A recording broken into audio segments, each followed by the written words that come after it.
As we celebrate Canada 150, a big part of our history and heritage is the story of the Marathon of Hope. And joining us, Bill Vigars. Welcome back to BT. Thank you. You were a big part of this journey, handling the PR when it initially started. Did you think, when you got the call to participate and support Terry Fox, this marathon would be as big as it ultimately became? Not a clue. When I first involved, he was in Eastern Canada.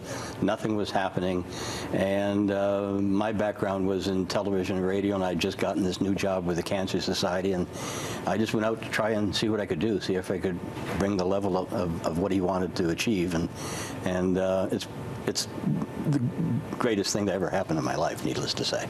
You had such a personal glimpse of Terry's journey, and you've seen the impact 37 years later. What was Terry's comfort level with the idea of being a hero to so many? Very uncomfortable.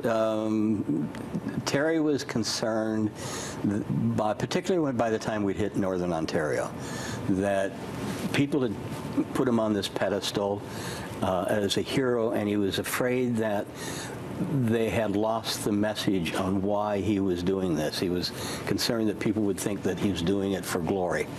And there's a very poignant incident that happened when he got sick in Thunder Bay. And we were in the ambulance driving to the airport, and there was myself and the doctor and Mom and Dad and a reporter. And needless to say, Mom and Dad we were all devastated. And Raleigh said, "This is so unfair, this is so unfair."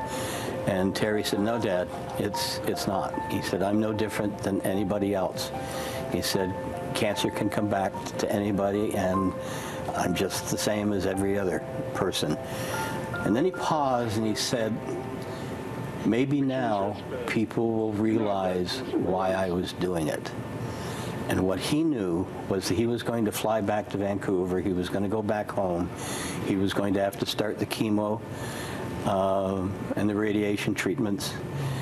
And the nation was going to follow his fight. And he knew that they were going to watch cancer. And that's what it was all about. That was the sole purpose of his run. And today, the sole purpose of the foundation is to raise money for research to find a cure. And they've a lot of types. There's many different types of cancer, and they have found cures for certain kinds. Well, that vision, the world without cancer, is one that we still fight for, and I think it's an important one. And I appreciate that message of authenticity with Terry's desire, because I mean, I'm sure there must have been so many companies approaching Terry saying, "Hey, how about this? Do you want to support this?" He was, as you know, he never wore a logo. He wore Adidas shoes, but there was no marking on his shirts or shoes. Nobody over the years has ever tried to capitalize, but a couple of times we were approached by companies, and one particular company offered him a free car if they would let Mr. Peanut, you know, the monocle guy from the Peanut, run the last mile with him down to English Bay. Oh no. And without blinking, he looked at me and said, yeah, tell him it's okay, but as long as I wear the Mr. Peanut outfit. Which was his way of saying, you know, no. Well, it's remarkable. I mean, it's funny we can laugh about that, but it's remarkable seeing how this legacy lives on every single day, every single year. And for Canada 150, you had that personal connection. And what was the last thing that you said to Terry after all was said and done? Well, I came out to visit him a couple of times when he was sick.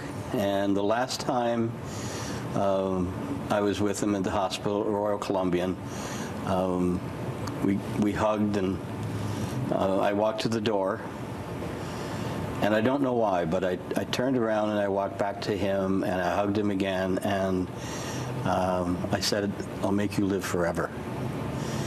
And that's what I've tried to do. That's why I like telling the stories. And the Canadians keep them alive, school kids, every year.